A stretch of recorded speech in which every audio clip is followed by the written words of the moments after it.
భారతదేశానికి యూరప్ మద్దతు పెరుగుతుండటం చూసి అమెరికా నాడి తిరిగి వచ్చింది. అగ్రరాజ్యం నిద్ర కోల్పోయింది. డొనాల్డ్ ట్రంప్ ప్రత్యేక రాయబారి రాత్రికి రాత్రే ఢిల్లీ చేరుకున్నారు. జయశంకర్ టేబుల్ మీద వాషింగ్టన్ కొత్త చదరంగం బోర్డు పడింది. చైనా తరువాత అమెరికా ఇప్పుడు తన అతి పెద్ద భయాన్ని ఎదుర్కొంటోంది. భారతదేశ వాణిజ్య బ్రహ్మాస్త్రం పాశ్చాత్య ప్రపంచ ఆధిపత్యాన్ని కదిలించింది. ఇండో పసిఫిక్లో ఒంటరిగా ఉండాలనే భయంతో వైట్ హౌస్ వణికిపోతోంది. భారతదేశాన్ని ఒప్పించడానికి భారతదేశం తలొగ్గాల్సి వచ్చింది. ఒత్తిడి లేదా బెదిరింపులు ఏవీ పనిచేయలేదు. న్యూ ఇండియా దౌత్యం ప్రపంచ అగ్రరాజ్యాల నియమాలను మార్చింది. భారతదేశం వాషింగ్టన్ స్వరానికి నృత్యం చేస్తుందని ప్రపంచం భావించిన సమయంలో న్యూఢిల్లీలో ఒక మలుపు తిరిగింది. ఇది పెంటగాన్ నుండి వైట్ హౌస్కు షాక్ తరంగాలను పంపింది. ఇది ఒక సాధారణ దౌత్య సమావేశం కాదు, కానీ ఆసియా కొత్త బాస్ తన పట్టు నుండి జారిపోతున్నాడని ఇప్పుడు ఆందోళన చెందుతున్న ఒక అగ్రరాజ్యం ఆందోళన కథ. ఢిల్లీలో అమెరికన్ విమానాలు అకస్మాత్తుగా ల్యాండింగ్ కావడం, భారీ భద్రత మధ్య రైసీనా హిల్స్కు ఒక ఉన్నత స్థాయి అమెరికన్ ప్రతినిధి బృందం పరుగెత్తడం, మరియు ఇవన్నీ భారతదేశం చరిత్రలోనే అతిపెద్ద ఒప్పందంపై సంతకం చేయడానికి సిద్ధంగా ఉన్న సమయంలో మరొక ఖండంతో. ఇది యాదృచ్ఛికం కాదు, ఉద్దేశ్యపూర్వకంగా జరిగిన వ్యూహాత్మక భయాందోళన అమెరికాను భారతదేశం తలుపు తట్టేలా చేసింది. ఇది కేవలం వాణిజ్యానికి సంబంధించిన విషయమైతే బహుశా అమెరికా అంతగా ఆందోళన చెంది ఉండేది కాదు. కానీ ఇక్కడ సమస్య భారతదేశం యొక్క మారుతున్న స్థానం. అమెరికాలోని అత్యంత శక్తివంతమైన వ్యక్తులు, దాని పార్లమెంటులోని అత్యంత ప్రభావవంతమైన నాయకులు తమ పనిని విడిచిపెట్టి వెంటనే భారతదేశానికి పారిపోయేలా చేసింది ఏమిటి? ట్రంప్ కూడా దాటలేని లక్ష్మణరేఖను భారతదేశం గీయించిందా? లేదా యూరప్ సహకారంతో భారతదేశం అమెరికా తన నష్టాలను స్పష్టంగా చూసే చక్రవ్యూహాన్ని సృష్టించిందా? మరియు అతిపెద్ద ప్రశ్న, విదేశాంగ మంత్రి ఎస్ జైశంకర్తో జరిగిన ఆ క్లోజ్డ్ డోర్ సమావేశంలో అమెరికా ముఖంపై చెమట కన్నీళ్లు తెప్పించింది.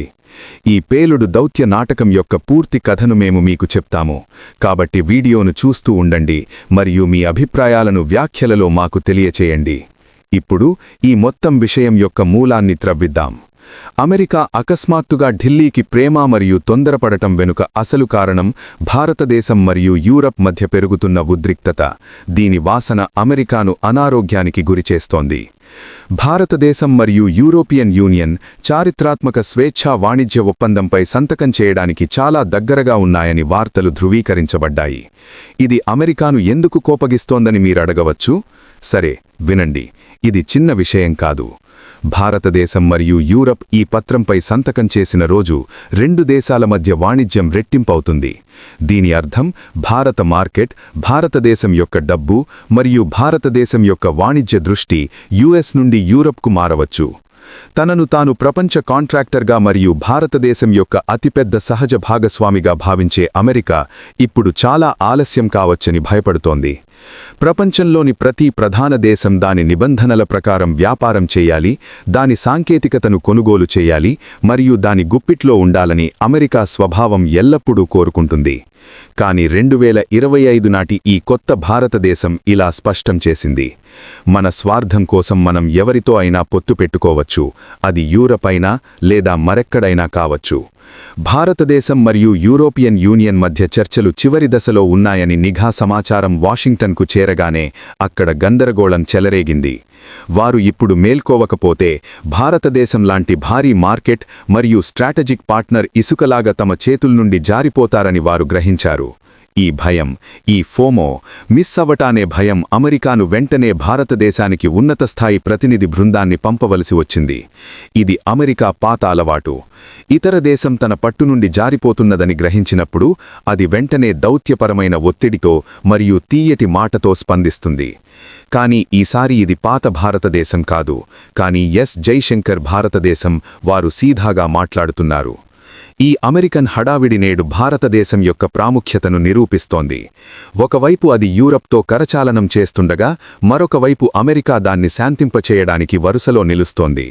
ప్రపంచంలోని అగ్రరాజ్యాలు నేడు తమ గడియారాలను న్యూఢిల్లీ సమయానికి సర్దుకుంటున్నావని చూసి ప్రతి భారతీయుడు గర్వించేలా చేస్తుంది ఈ దృశ్యం. వీరు సాధారణ గుమస్తాలు లేదా అధికారులు కాదు.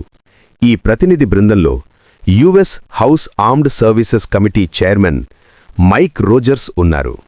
అవును, యుఎస్ సైన్యం యొక్క మొత్తం బడ్జెట్ మరియు పనితీరును, దాని ఆయుధాలను మరియు దాని రక్షణ విధానాలను నిర్ణయించే అదే కమిటీ. ఆయనతో పాటు ర్యాంకింగ్ సభ్యుడు యాడమ్ స్మిత్ మరియు ఫ్లోరిడా చీఫ్ ఫైనాన్షియల్ ఆఫీసర్ జెమీ ట్రానిక్స్ ఉన్నారు. ఇప్పుడు సాయుధ సేవల కమిటీ చైర్మన్ భారతదేశ పర్యటన ఏమి సూచిస్తోంది ఆలోచించండి. దీనర్థం స్పష్టంగా ఎజెండా కేవలం వాణిజ్యం కాదు, రక్షణ, భద్రత మరియు సైనిక పొత్తులు. అమెరికా తన అత్యంత ప్రభావవంతమైన రక్షణ విధాన రూపకర్తలను ఢిల్లీలోని సౌత్ బ్లాక్లో విదేశాంగ మంత్రి ఎస్ జయశంకర్ ముందు సమావేశపరిచింది. అనేక నివేదికలలో సర్జ్ గౌర్ అని కూడా పిలువబడే యుఎస్ రాయభారి ఎరిక్ గార్సెథీ కూడా సమావేశానికి హాజరయ్యారు. సమావేశం తర్వాత విడుదల చేసిన ఫోటోలు మరియు ప్రకటనలు దౌత్య భాషలో చాలా సంయమనంతో ఉన్నాయి, కానీ వాటి అర్థం చాలా లోతైనది. విదేశాంగ మంత్రి ఎస్ జయశంకర్ ట్వీట్ చేసి దీనిని మంచి సంభాషణ అని పిలిచారు. భారత్ అమెరికా సంబంధాలు, ఇండో పసిఫిక్ ప్రాంతంలో భద్రత, ఉక్రెయిన్ వివాదంపై సుదీర్ఘ చర్చ జరిగిందని ఆయన అన్నారు. కాని దౌత్యంలో చెప్పబడిన దానికంటే చెప్పనిది చాలా ముఖ్యం.